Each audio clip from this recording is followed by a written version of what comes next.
এই যে দেখেন, এটা হচ্ছে ভুট্টা ক্ষেত। ভুট্টা প্রায় পেকে গেছে, এগুলা পাখিয়ে খাইছে, এগুলা ঠুকরিয়ে ঠুকরিয়ে পাখিয়ে খেয়েছে। এই যে দেখুন, এই হচ্ছে ভুট্টা।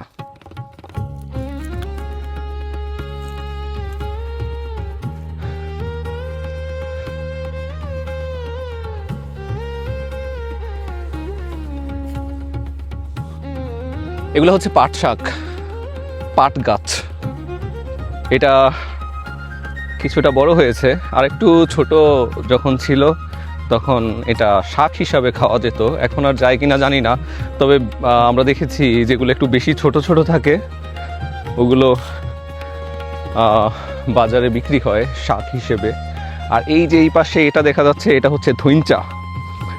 পাট আর ধইঞ্চার মধ্যে পার্থক্য হচ্ছে পাটের আঁশ হয়, এটার আঁশ হয় না। দোনোটাই জ্বালানি হিসাবে ব্যবহার করা হয়।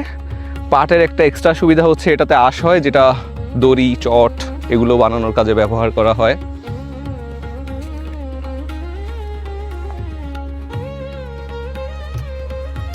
এই গাছগুলো এত ঘন, এগুলোর ভিতরে কিছু কিছু পাখির বাসা থাকে।